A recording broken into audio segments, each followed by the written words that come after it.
Previous lecture में आपने स्टेनोज law के बारे में पढ़ा था, जो कि क्रिस्टलोग्राफी का फर्स्ट लॉ था। आज हम क्रिस्टलोग्राफी का सेकंड लॉ पढ़ेंगे, which is law of rational indices. Law of rational indices.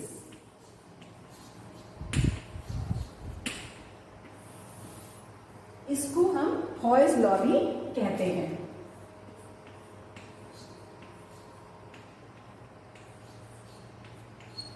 हॉयस law.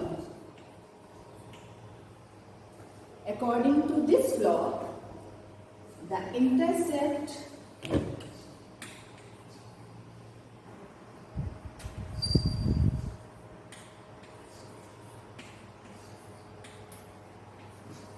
of any plane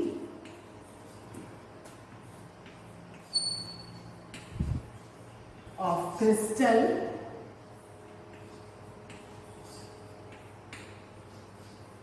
along with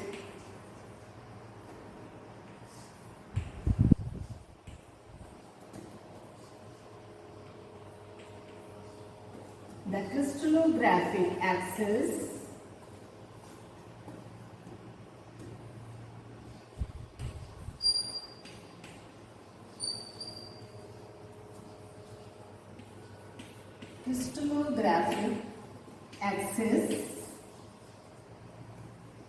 are either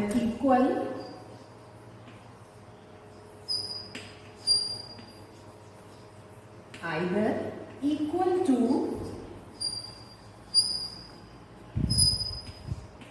the intercept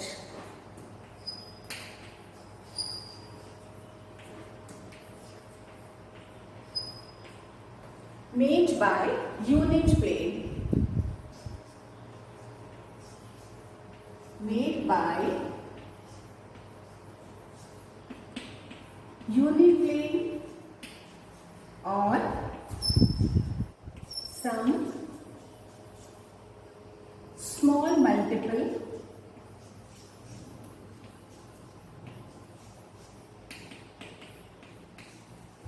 number of them.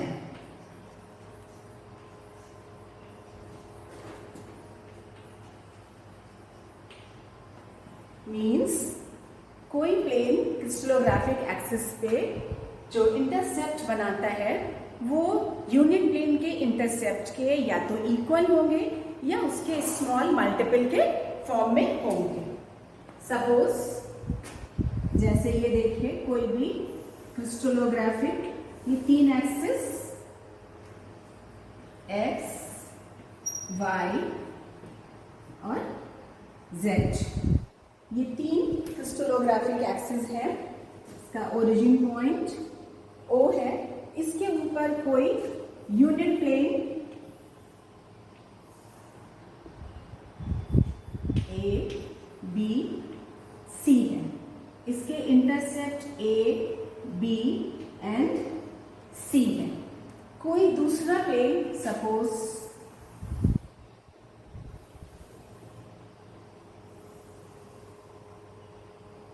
A dash, B dash and C dash है। ये plane तीनों crystallographic axis को A dash, B dash और C dash पे touch कर रहा है। तो इसके इंटरसेप्ट क्या होंगे? पहला इंटरसेप्ट O A dash, ठीक है, ये इज इक्वल टू x मान लिया हमने। दूसरा इंटरसेप्ट O B डैश, ये हो गया y। तीसरा intercept O C dash is z। तो अकॉर्डिंग टू हॉयस लॉ क्या होना चाहिए कि ये जो x y z है या तो इंटरसेप्ट A B C के इक्वल होंगे या इसके सब मल्टीपल नंबर में होंगे। यहाँ पे हम देख रहे हैं कि इक्वल तो ये है नहीं, तो इसलिए इसको हम लिखते हैं, इसका LA MB इंटरसेप्ट हुए ये ए बी सी के फॉर्म में, उसके मल्टीपल फॉर्म में लिखे। एल एम एन जो है ये कोफिशिएंट है, ये स्मॉल होल मल्टीपल नंबर होते हैं।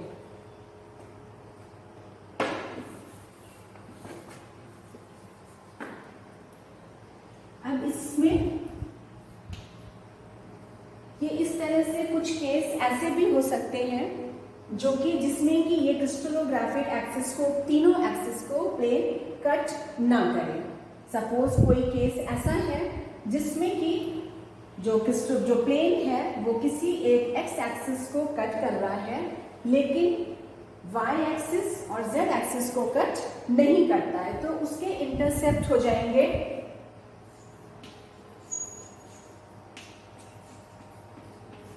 ये। इस केस में ये तीनों इंटरसेप्ट हैं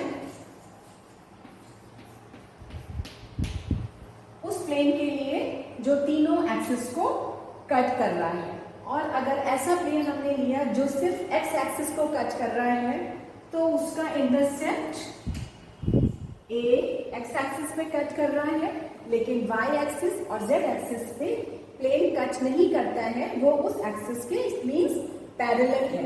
जब पैरेलल है तो उसके इंटरसेप्ट को हम लिखते हैं इन्फिनिटी। ये उसके इंटरसेप्ट हो गए। और अगर कोई केस ऐसा है जिसमें कि एक्स और वाई एक्सिस को कट कर रहा है, जेड एक्सिस को नहीं कट कर रहा है, तो इंटरसेप्ट हो जाएंगे A B and infinity.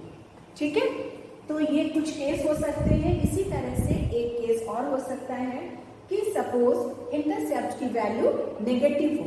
It means जो प्लेन है वो उस एक्सिस को तब कट करता है जबकि उस एक्सिस को हम अपोजिट डायरेक्शन में एक्सटेंड करते हैं। जैसे कि अगर कोई प्लेन एक्स एक्सिस को इधर इस डायरेक्शन में बढ़ाने पर कट कर रहा है, तो उसके इंटरसेप्ट हो जाएंगे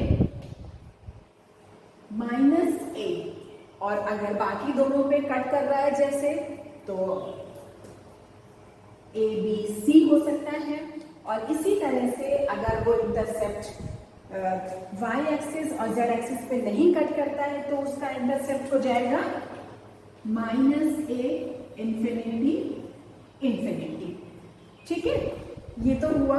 इसी तरह से जो ये कोफिशिएंट है एल एम एन, ये कोफिशिएंट किसी प्लेन को रिप्रेजेंट करने में यूज होते हैं, उसको हम कहते हैं वीज इंडिसेस। एल एम एन, इनको हम कहते हैं वीज इंडिसेस। ठीक है, ये प्लेन को रिप्रेजेंट करने के काम आते हैं, लेकिन अब वीज इंडिसेस का यूज नहीं होता है। These are replaced by Miller indices. अब मिलर इंडिसेस के लिए हम क्या करते हैं, सबसे पहले ये जो इंटरसेप्ट है इसके कोफिशिएंट लेते हैं, इन कोफिशिएंट का रेसिप्रोकल करते हैं और उसका एलसीएम निकालते हैं और एलसीएम से उसको मल्टीप्लाई करते हैं।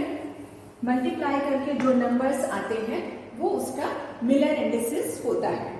इसको हम कुछ एग्जाम्पल से समझते हैं। जैसे कि सपोज कोई प्लेन ए डैश बी डैश सी है, इसके इंटरसेप्ट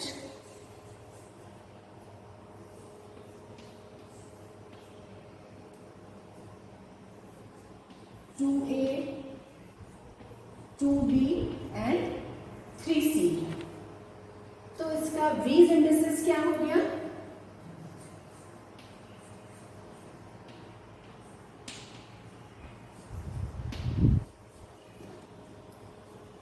टू टू 3। लेकिन अगर हमें मिलर इंडिसेस निकालना है तो हम क्या करते हैं, मिलर इंडिसेस के लिए हम इन कोफिशिएंट का रेसिप्रोकल लेते हैं 1/2, 1/2 एंड 1/3। अब ये जो डिनोमिनेटर्स हैं 2, 2 एंड 3, इनका एलसीएम कितना है, इनका एलसीएम है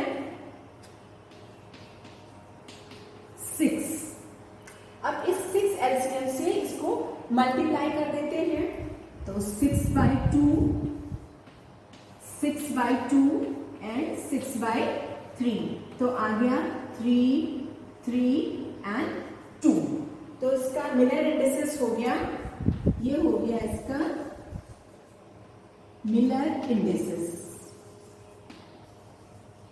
3, 3, 2।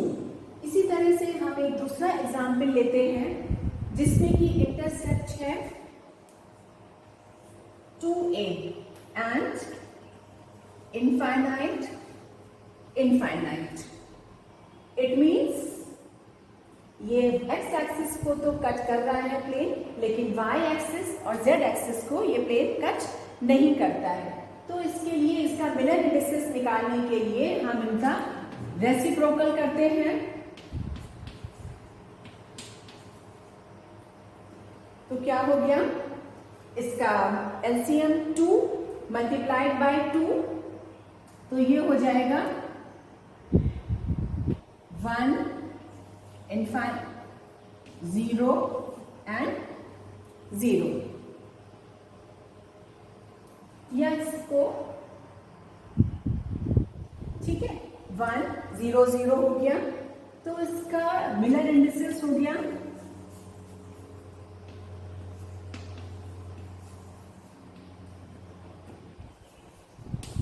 1, 0, 0। इसी तरह से अगर कोई और फिगर है जैसे कि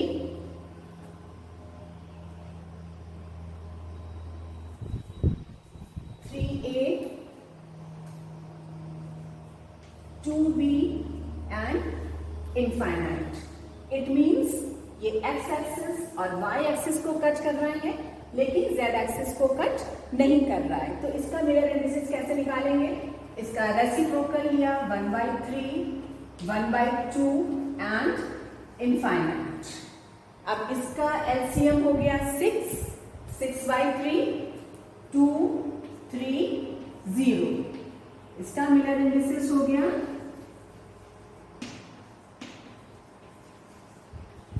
3, 2, 0। इसी तरह से अब एक केस हम लेते हैं जिसमें कि इंटरसेप्ट की वैल्यू नेगेटिव है। तो अब क्या करते हैं, इसके लिए देखिए इसका इंटरसेप्ट है -a, infinite, infinite. It means कि ये x एक्सिस को अपोजिट डायरेक्शन में कट कर रही है और y एक्सिस और z एक्सिस को ये प्लेन कट नहीं कर रहा है। तो इसके लिए क्या हुआ, -1/1, 1/infinity, 1/infinity। तो इसका मिलर इंडिसेस हो गया 1, 0, 0। और ये नेगेटिव के लिए हम इसके ऊपर एक बार लगा देते हैं, ठीक है। तो ये जहाँ पे नेगेटिव वैल्यू होती है इंटरसेप्ट की, तो उस पे हम वैल्यू के ऊपर एक बार लगाकर उसको शो करते हैं। तो ये हो गया इसका मिलर इंडिसेस। और इसी